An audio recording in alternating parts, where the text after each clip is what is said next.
So inuulit lang nila kung anong natuto nila sa mga magulang nila. Like Bongbong Marcos, ano ba natutunan niya kay Ferdinand Marcos Sr. at kay Imelda Marcos, mga magnanakaw, 'di ba? So what's he doing Yeah. now? He's nagnanakaw. And what is Sandro Marcos doing? Nagnanakaw din, 'di ba? So highest office in the land pero ang tatanga. But parang so shocking. So shocking. Look at Claire Castro. She's quintessential example, 'di ba? But no, let's not even go there. Let's look at Bongbong Marcos. Does this guy even know anything at all? And in fact, no, one of those things that I loved about PRRD is that he was so in touch with his soul, with himself, no, that he would not lie. He would not lie to anybody about who he was. Mayabang, hindi siya mayabang, in short. Super. Hindi siya fake. Oh, What you hindi see siya is what you get with him.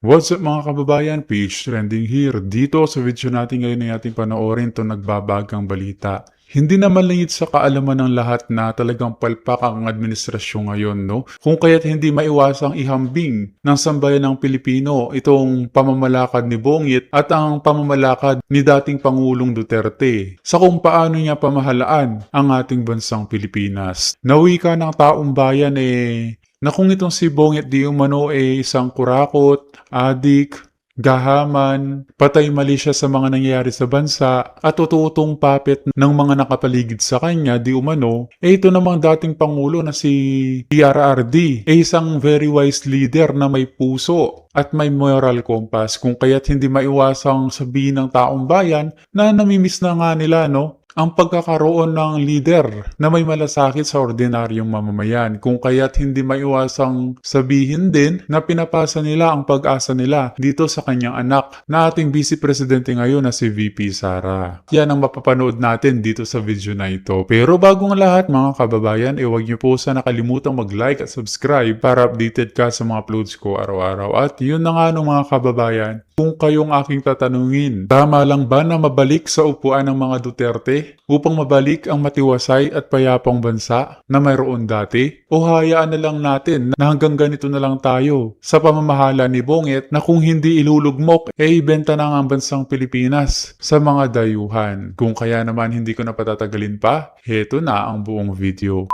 What this Claire Castro is doing is because she's so disrespectful of the Filipino people. Pasweldo ng bayan. Remember, Ruth, PRRD kept on repeating that to us, paulit-ulit. Hindi kayo special. Mga trabahante lang tayo sa gobyerno. And yet, what do you see now?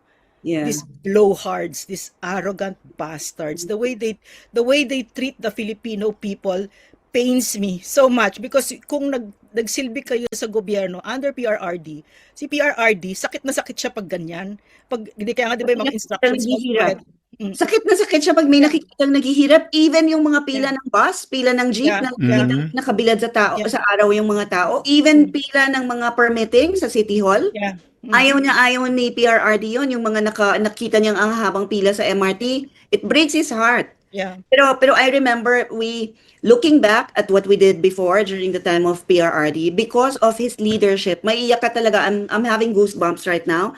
Kasi even the private sector, pagka sinabi natin sa kanila na mag-set up na lang kayo ng tent, like in Mindanao, there was a Mindanao earthquake in December 2019. Sabi ng DTI doon sa manufacturers and retailers, mag-set up na lang kayo sa open area para meron pa ring mabibili ang mga tao. Because they cannot go inside the edifice anymore kasi earthquake nga, di ba? Kailangan pa, would have to undergo inspection. So nag-set up ng tents ang Robinsons, SM, Pure Gold, Watson, yung mga ganyan, para lang siguradong may mabibili pa rin ang tao. And the prices, like I said, the prices of basic necessities enumerated in the Price Act were frozen. Hindi pwedeng itaas. Pwede nilang ibaba, pero hindi nila pwedeng itaas. And it was the cooperation of the private sector that we saw.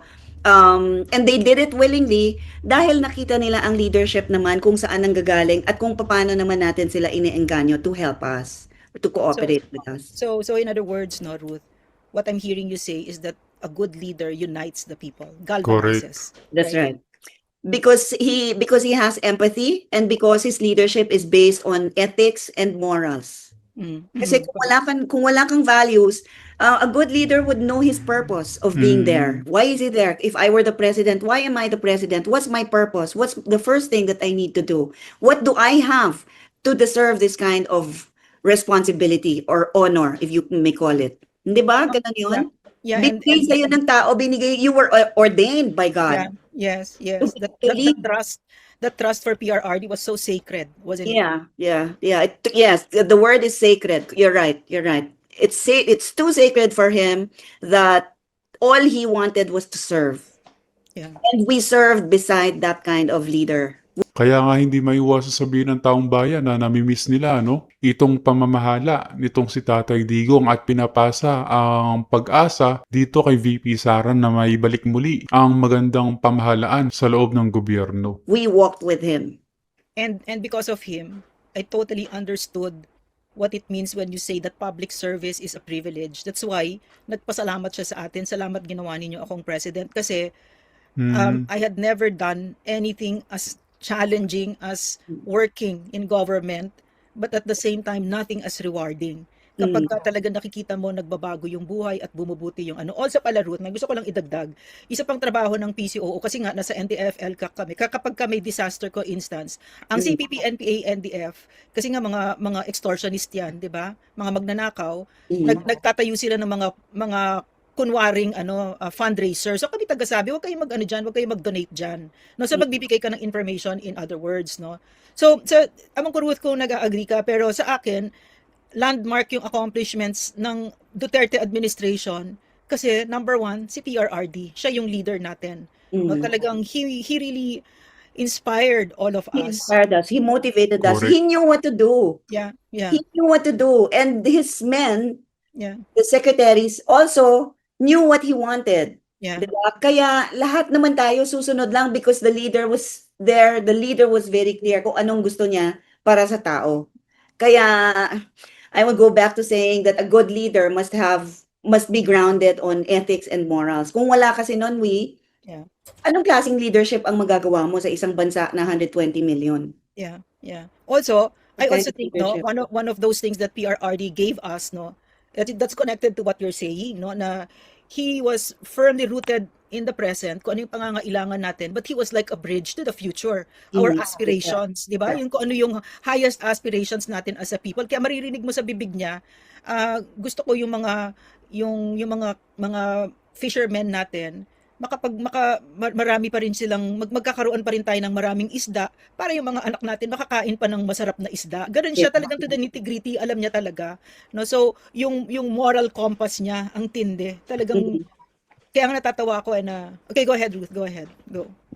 Ang bigat kasi isipin kasi ibang-iba if you compare it the PRRD's moral compass, PRRD's will to serve. And remember diba, in his mind he was a mere servant. He was a mere public servant. Hindi siya presidente ng bansa, hindi siya dapat ino-honor, hindi siya tinatawag na Your Excellency because he's the servant of the people.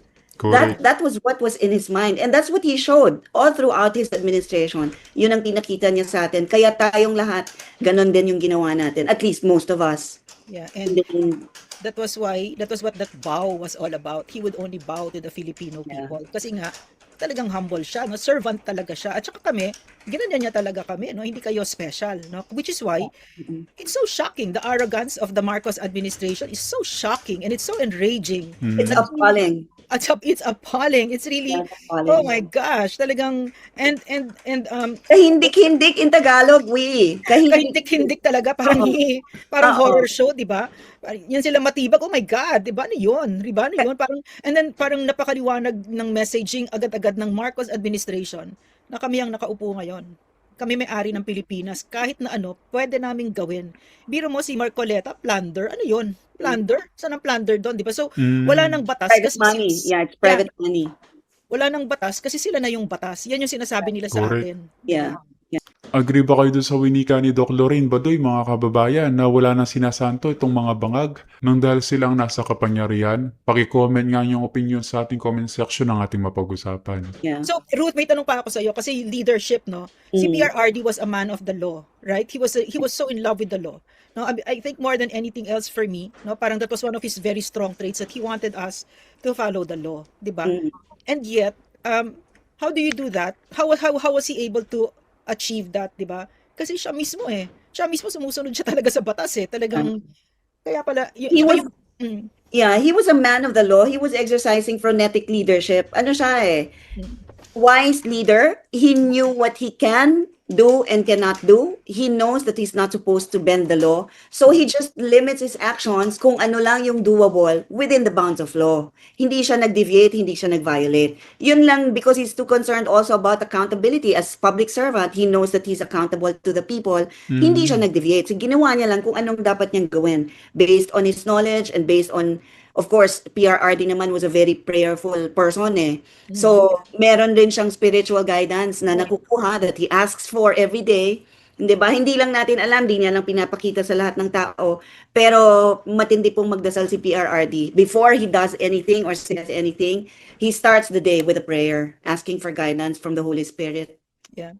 And in fact, no, parang the funny thing about all of this is that his political enemies have painted a man that's not familiar to us. Who are you talking about? That's not PRRD. Sino yan? I think you're talking about yourself because you're murderers, you're plunderers, you're lawbreakers. But that's not PRRD. You're talking about somebody else. You're not talking about PRRD because for me, he's a very spiritual man. And in fact, no, one of those things that I loved about PRRD is that he was so in touch with his soul, with himself, no, that he would not lie. He would not lie to anybody about who he was, no, and he was not apologetic kung sino talaga siya, di ba? Hindi siya nagmamarinis, hindi siya, Okay. Hindi siya nagmayabang, hindi siya mayabang, in short. Super. Hindi siya fake. Oo, What you hindi see siya is fake. what you get with him. Kung ano, kaya lang meron lang isa, meron, I have to qualify that pala. In his speeches, di ba, nagmumura siya, nagagalit siya, lalo na sa drug dealers and drug lords, and di ba, at saka yung mga nagnanakaw ng pera ng bayan and the public utilities na may utang sa atin, na naniningil sa atin na hindi naman natin kailangan bayaran, like water. You remember that, Manila Water Yes, and yes, Manila yeah, Public. yeah, very much, yeah. No, so maririnig niyo si PRRD nagmumura, galit, ganyan. You would think that he's the worst president ever. But in private, he's the most spoken person, he's the most soft-spoken man I have ever encountered. And very gentlemanly towards Very, he speaks gently. He moves gently. At that time, bata pa siya ha. It wasn't because of his age. Talagang ganun siya as a person. Hindi siya yung, syempre pag magmumura ka, papakita ka ng galit. Because kailangan mo. But his natural, yung naturalesa niya is a kind, soft-spoken, soft-hearted person na sana nakilala ng mas marami pa. Yeah, I agree. I agree. At saka yung nagkakaproblema lang naman sa pagmumura ni PRRD ay yung mga taong mabababaw. The vast majority of Filipinos not only understood but loved it about him because it really mirrored his authenticity kung sino talaga siya. And Yeah. pag nalaman nyo ang totoong kondisyon ng Pilipinas, sinabi nga ni Mark Twain no, na yung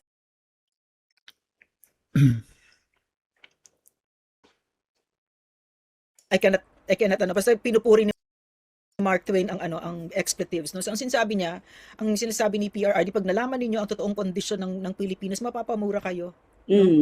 Correct. Minsan Yeah, minsan yun na lang yung word kasi I'm a writer, 'di ba? Minsan yun na lang yung word that will do kasi it will express the disgust and kung gaano talagang kababa na yung ginawa, no. So ang nagkakaproblema lang naman diyan, yung mga mahilig sa panlabas na panglabas na itsura, 'di ba? So they would rather have a drug addict plunderer president who doesn't swear or he doesn't have children with tattoos, 'di ba? That's their definition, no? That's their definition of respectable. 'Di ba? So that's the problem with the Philippines. Talagang ang daming kababawan, 'di ba? But imagine, no, that his landmark accomplishments they can't see, 'di ba? But that's just for me, that's just a minority, Ruth. Hindi naman yan yung rule, no? He was a very popular person. Yeah. But good leadership cannot be measured with the outward appearance eh. Yeah. Good leadership cannot be measured with social graces or social manners. Hindi ganun, hindi mo yun makikita doon eh. Because that's only the exterior, but you don't see what's inside. What's contained in the heart. Anong laman ng puso ng tao? Kahit maganda tingnan, very eloquent mag-English, 'di ba? Polished ang itsura, pero anong laman ng puso?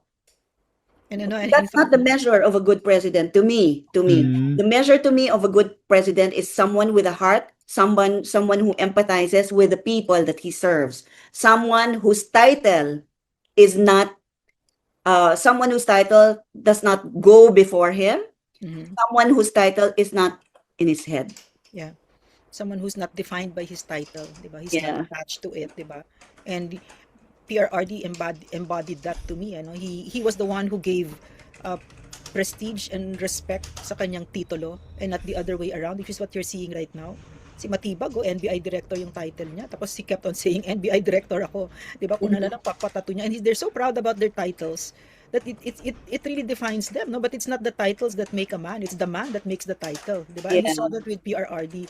In fact, di ba, Ruth, si PRRD didn't want to be called president. Parang for him, parang it was just so, parang he lost the way he said it, no? But Wanted to be called mayor. Mayor Yeah, na but- lang siya.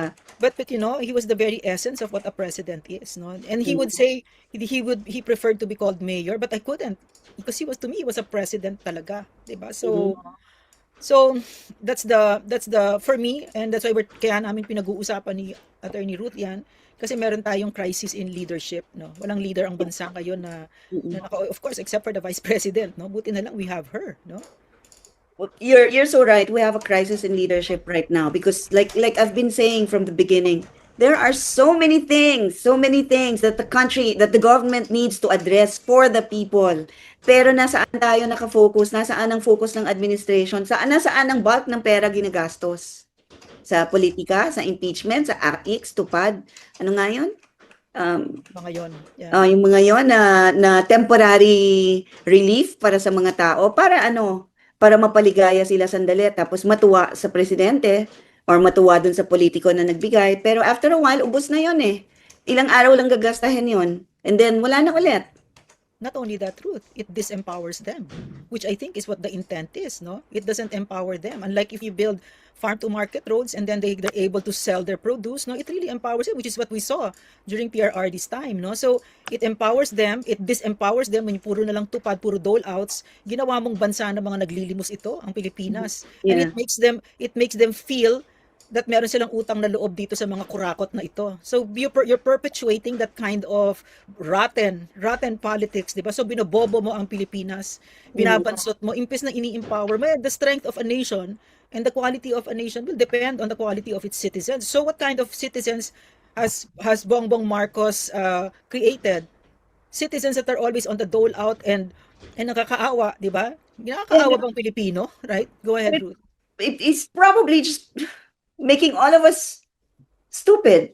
Yeah, it is. Baka akala nila on the powers that be ay lahat ng tao naniniwala sa kanila. Marami pa rin naman tayo na nakakausap ng ganito at nag-iisip at naiintindihan at nababasa ang motives behind their actions. Nakikita natin yan. We're not blind, we're not deaf, we're not mute, especially. Kaya tayo nagsasalita kasi nakikita natin kung ano yung ginagawa nila sa atin. Education na lang. Ayaw nilang maging highly educated ang Pinoy, especially the young ones. Yung difficulty ng mga bata makarating sa eskwelahan, aakyat ng bundok, tutulay sa alambre, tatawid sa Pampanga, Yeah. para makarating sa eskwela because we want them to be ignorant. We want them to remain ignorant para iboto ng iboto kahit mga Correct. wala namang kakayahan. Magnanakaw. At yung paayuda ng bangag na yan, mga kababayan, naniniwala ako na tinuturuan na maging tamad ang sambayan ng Pilipino, no? Na umasa na lang sa ayuda nila at makalimutan ng mga Pilipino na ang kailangan talaga ay pangmatagalang solusyon, no? At hindi pansamantalang solusyon. Kahit mga magnanakaw sila. Kahit. And in fact, parang for me, no, they want to make us stupid. But in reality, they're the stupid ones because they're very incompetent. That's the only thing they know about running a government. They don't know about what PRRD knows. We saw it, no? Correct. PRRD was an excellent executive, but these people, they're clowns. They're like, what the hell are you doing? 'Di ba? Wala talagang alam, 'di ba? So, and I really also think, Ruth, no, kasi these are second, third generation politicians. They're just minana lang nila yung mga pwesto nila, yung mga pangalan nila, pero they have the accomplishments of their own, no? So inuulit lang nila kung anong natutunan nila sa mga magulang nila, like Bongbong Marcos. Ano ba natutunan niya kay Ferdinand Marcos Sr. at kay Imelda Marcos, mga magnanakaw, 'di ba? So what's he doing now? He's nagnanakaw. And what is Sandro Marcos doing? Nagnanakaw din, 'di ba? So yan ang curse ng Pilipino, no? Now, we vote into office the worst of us, no? So I also think, Ruth, no, ang mga leaders, mahalaga. I think that each of us has the potential to be leaders and that we should step up. And a leader inspires. A leader inspires because alam nyo, working with PRRD, it's no exaggeration to say that every day that I worked under this man, I was so inspired. I was so inspired. He was really inspiring, even just the way he speaks. Even he actually is very encouraging. Like Yeah. ako, I was what, a mere undersecretary of DTI. But he was encouraging, okay na yan, Iha, naintindihan ko na, just give me the one pager, two pager, ako nang bahala. Ganon siya ka. I mean, a short explanation from you and he will say, okay, gets ko na. Yeah. Pahingi na lang ako ng one pager, ako nang bahala. Yeah. See how humble he Appreciative, is? no? Oo, and appreciative and how humble. I mean, Yeah. for a president, talking to a mere undersecretary na, okay, Iha, gets ko na.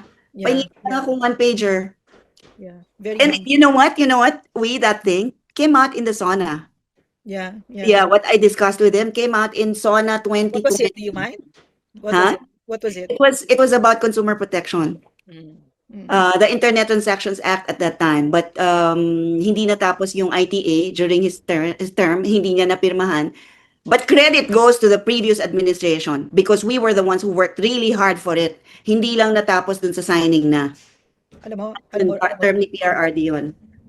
Ruth, yung nakikita kong malaking kaibahan ngayon, parang for them, that post, a government post, Mm. is like a signal for them to start money. stealing from the Filipino people. Yeah, whereas with us, it was a duty, a responsibility, a burden, right? So, not only that, parang what I'm seeing right now, because Lisa Marcos daw is the one dispensing all these titles, di ba? All these posts, no? So, it's like a prize that they dangle. That to me is it's a very insidious form of corruption. Because see what's his name? Si Mel Robles donated how many? 250 million ba or something? CSO? Yeah, of PCS on the he got a post. Okay. And then what's his Grabe. face? Si Anton Lagdameo, one of the biggest donors, 600 something million. Mm. Now he's the special assistant.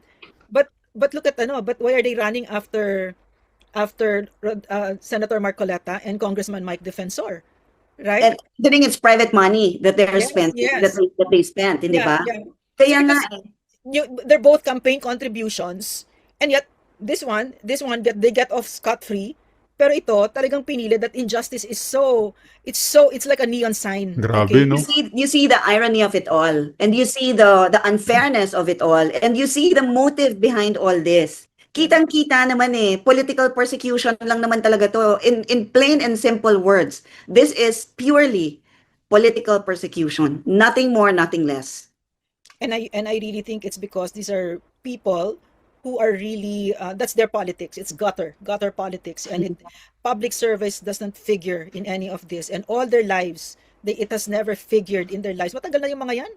Talagang inugat na sila sa gobyerno, pero anong alam nila? Tanga-tanga, 'di ba? Highest office in the land, pero ang tatanga. Ubod parang so shocking. So shocking. Look at Claire Castro. She's quintessential example, 'di ba? But no, let's not even go there. Let's look at Bongbong Marcos. Does this guy even know anything at all? Right? But he was senator, he was governor, he was congressman, he was all of this, but all on the strength of his father's name, right? You would see naman how the international leaders receive him when he Yeah. goes out of the country, diba? You would Yeah. see like Yeah. how President Putin received him, like how President Trump received him. You would see, and you would Correct. be able to compare and see the difference nung panahon ni PRRD, how he was received by the foreign leaders, how he was accommodated, diba? And how nakita mo yung welcome ni Xi Jinping kay PRRD sa China. Red carpet.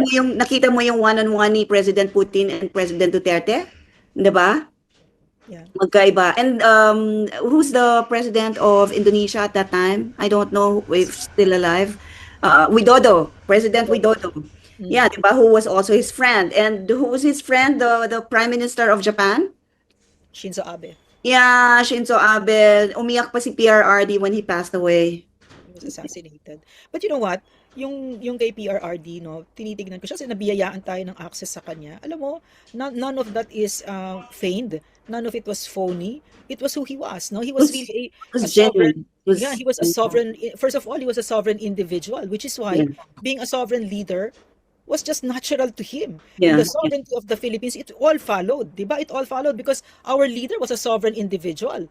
But here, what we're seeing right now is a pathetic man who's in the powerful grip of a substance abuse disorder, a weakling. All his life was people covering up for him, from his mother to his wife, right? So it all follows, no? Walang soberenya ito si Bongbong Marcos, weakling. That's why the country is like this. Ito, it was natural for him to surrender the outrage of surrendering a Filipino citizen to a foreign court, which is talagang terrible source of shame. Diba? So, but for him, it was nothing. Kasi he's like that eh. No? Yeah. To PRRD kasi, leadership and sovereignty were second nature. Yeah, yes. It was his skin eh. Yeah, Diba? yeah. It was second nature to him. Ngayon naman, second nature din dito sa current president natin, yung pagiging ganyan niya. Yeah, yeah. Yeah, At saka second nature kay PRRD, yung pagiging compassionate. At saka yung pagiging mahal na yung mahihirap at inaapi. empathy talaga. Alam nyo ba mga kababayan, si PRRD, Correct. yung campaign song niya, Ipaglalaban Ko, yung kay Freddy Aguilar, siya pumili nun eh. Tapos siya nag-tweak ng lyrics. Siya talaga yan. Kung sino yung naririnig nyong ano, yun, siya yan. So, ano siya, ayaw niya yung inaapi ang mga Pilipino, lalo na yung walang-wala sa buhay. Naku, galit na galit siya dyan. That's who he was. Okay, go ahead. That's who he was. Yes, that's who he was. Yeah, I just remember. Did I tell you the story about me leading the business delegation to the Middle East in 2017? We visited Qatar, Bahrain, and Saudi Arabia. And PRRD, because I was business delegation lead, I was in almost all of the events with PRRD. And I saw, like a few feet away, the president begging the prince, maawa naman kayo sa mga kababayan ko. Wag niyo wag niyong pabayaan na umuwi sila ng nakakahon. Yeah. Ayaw niya 'yon. And he was practically begging them. Yeah. Ganon niya pinaglaban ang OFWs natin. Ganon niya pinakiusap. Ganon niya anong Tagalog ng beg? Grabe pagmamahal ni Tatay Digong talaga sa mga sambayan ng Pilipino, no? Lalo na sa mga OFW. Kaya hindi may tatanggi na mga ka-OFW natin, no? Talagang mahal na mahal to. Hindi bilang presidente, kundi isang mabuti at matapang na lider na may puso. Niluhod? Ganun ba yun? Ganon yan iniluhod. Idinaing. Begging, like you're asking. Idinulog Yung mga OFWs natin na maging safe, maging ligtas kung nasaan man silang bansa sa Middle East. And I saw that firsthand. Kaya from then on, 2017 pa lang, oh my gosh, this guy, I was praying he will live long and he will have many years of presidency for the Agree. Philippines. But that's good. yeah, Yeah. that is that. I also, the way he loved the OFWs is something else, no? Talagang, Yeah. medyo, I thought nga, nung una parang OA naman, kasi like, may nangyari na naman sa Middle East, di ba, na mga kababayan natin na inapi doon. Gusto niya siya pupunta doon. Gusto niya siya hindi naman kailangan, sir. Pagkatapos, gusto niya sunduin, no? Gusto niya sunduin na pupunta siya doon. Tapos, nung sinabihan siya na, wag na lang. So, nag-antay siya sa airport. Talagang ayaw. At saka yung, pag pinag-usapan niya yung mga OFWs, no? There was always a catch in his voice, no? Na, lalo na pag yung balikbayan box, wag ninyong gagalawin yan. Nandyan ganyan ang pagmamahal. Nandyan lahat yung pagmamahal ng nanay sa kanyang mga anak. No? And Lahat ng pinaghirapan. It really pained him, no? Na yung nanay nandyan away from the children. Tapos pag uwi, yung anak addict. Diba? So, oh my gosh. Yeah. Diba we know that speech? Yeah, we know that speech. Memorize natin yung speech na yun, right? Yung anak adik, yung asawa ng bababae, gamit yung pera na pinapadala ng asawa doon sa abroad. Yeah. Diba? O yung asawa. Alam niya, no? Alam niya. Yeah. So parang sa kanya. It breaks families. That's why, as much as possible, di ba sinasabi niya, if the country had enough money, we do not need to send people abroad to work. 'Di ba? Hindi natin kailangan ng magkaroon ng OFWs para lang makakuha tayo ng dollars from them. 'Di ba? Yung revenue kasi that the country gets, syempre it helps in the economy a lot. Pero if we had enough money, ayaw ni PRRD to send OFWs abroad because it breaks families. Yeah. Alam niya 'yon, ayaw niyang nasisira ang pamilya. And it weakens society as a result of that, 'di ba? Yeah, because family is the most basic unit, 'di ba? Of society. Yeah. And si PRRD, no, ano siya, yung, kapag nagsasalita siya ng ganyan, na nararamdaman talaga namin yung pain niya. Talagang, at saka sa kanya, pwede ka namang leader, kasi that was what he did all his life, kasi matagal siya in public life ni PRRD, ang tagal, it spanned decades, no, I think 5 decades. Something like that, di ba? Matagal siya, no? So, he made it his business to go down on the ground at alamin yung nitty-gritty. Kaya hindi mo siya Naku, Mariosep, hindi mo mabobola si PRRD. Lalo't lalo pag tungkol sa mahihirap. Alam na alam niya ang dinadaanan. And parang, Ruth, you were saying, no? About the OFWs na nasasaktan siya na, tapos yung goal niya, gusto niya na hindi na natin kailangan umalis sa Pilipinas unless gusto mo talaga, pero hindi kayo napepuwersa, di ba? And it's funny that the Vice President was also echoing that, di ba? Ganyan din yung goal niya. No? So hindi nila tinatanggap na dito na lang tayo, hanggang dito na lang tayo. Ganun ang totoong leader, aspirational. Yeah. Inaandar niya ang Pilipinas na bakit itong let's say Japan, no? Kailangan bang umalis ang mga nanay para lang mapakain ng mga anak? Hindi eh. 'Di ba bakit? Kasi hindi magnanakaw yung gobyerno, no? Hindi magnanakaw. But you know, tayong dalawa kasi we have first-hand experience with PRRD. But for those listening na hindi nila nakita or nakausap si President Duterte up close and personal, they can go back to the videos, Yeah. yung mga speeches niya, and read through the words that he's saying. Yeah. Makikita nyo, of course, a lot of them were jokes, but a lot of jokes were meant to be true also. Nagbibiro siya pero may laman yung mga sinasabi niya. Meron siyang gustong sabihin na hindi lang niya madiretso. And you will see the love, the compassion, the empathy that he has for all of us as a people, as a country. Wala pa akong nakitang ganyang presidente na tayo lang ang iniintindi niya, tayo lang ang nasa isip niya. Walang 'di ba Ruth, walang party sa Malacanang. Walang gano'n, 'di ba? walang fireworks. Ayaw niya nun. Ang pagkain natin, Ayaw niya. pwede. Pagkain natin, di ba, munggo? Yeah, Tapos ang dessert natin, turon. Wala. The food during his time was never lavish. Wala. Simple. Very simple. Ube halaya, Yeah. paksiw, ganyan. Or ginisang, ano yun? Yung ginisang sitaw at saka adobo. Yeah. Ganon ang pagkain. Hindi. And I wish that we would go back to that, no.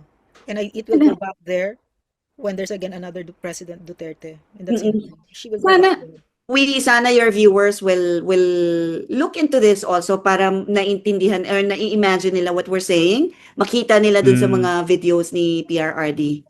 Makita nila doon sa mga past documentaries that were made for him. Totoo po lahat yun. Makikita nyo naman sa mukha if you would know how to read a face, body language, the tone of voice, makikita mo the kind of person, the character of the person. Pagkatingin na nila so that they can relate also with what we're talking about. But you know what, Ruth? I think on the other hand, parang there's no need for us to do. You know why? Because this is the only president who's had that kind of trust and approval ratings, historical. No? Which means that Correct. there is this small group na maingay. Part of them is the CPP, NPA, NDF, who they have this propaganda machine that keeps on lying about the former president. And yet, look at his trust ratings, no? Yeah. To this day, he's been 4 years out of office, yet there was a recent survey that he's still the most trusted. Somebody who's no longer in government is the most trusted, and the ones that are in government, it's his daughter, no? So, who's the most trusted consistently ever since, and PRRD, I forget, si Sakur. Remember, there was an interview, and then he was saying that the trust ratings of PRRD would be the envy of the known democratic world, of all the leaders of the known democratic world. No, so there is that noisy minority.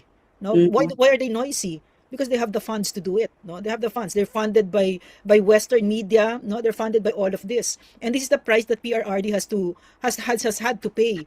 No, that now he's in The Hague, and I think what, Ruth, no, one of those things that opened my eyes talaga is this Epstein files, the existence of the global elites. No, and the Philippines is one of those that are targeted.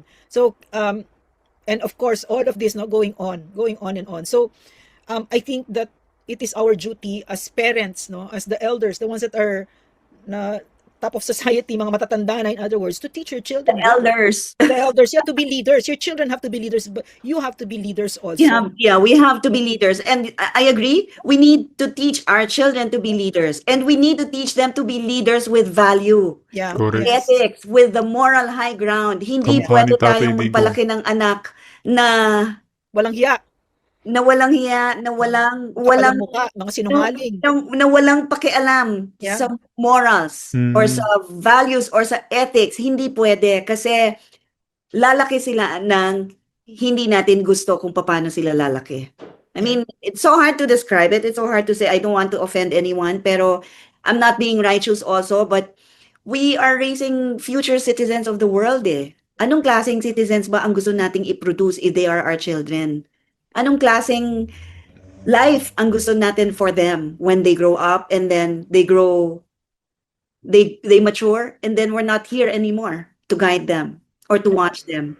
This is why I think that Bongbong Marcos is dangerous, because he has torn the very fabric of Filipino society. So that now, no, why will I stop taking drugs? That president up there is taking drugs, and not only that, everybody's turning a blind eye on it. The AFP Pansin niyo yun mga kababayan, pati sa mismong eskwelahan may nangyayari ng saksakan, patayan, no? At mga minor de edad lang din ang mga gumagawa ng kahayupang ito dahil nakikita nila na ang gobyerno natin bangag. At dahil rin sa human rights nitong si Narisa, no? Grabe. is turning a blind eye. The PNP is turning a blind eye. Everybody's turning a blind eye. Not only that, he's stolen. He's the mastermind, and everybody is protecting him. The harm that this moral degenerate is doing to our country, he's tearing the very fabric of our society. Not only that, Ruth, kasi nung panahon nung tatay niya, ang mga binabayaran lang, kinurap lang nung tatay niya, AFP, PNP, tsaka yung cronies niya. Pero ito, massive, widespread, the entire government, and even its citizens, no? The bloggers who are being paid, diba? Left and right media, no? Everybody's being paid right now with people's money. He's corrupting Filipinos, yeah. and the government is really buckling under that moral degeneracy of Bongbong Marcos. Exactly, we. So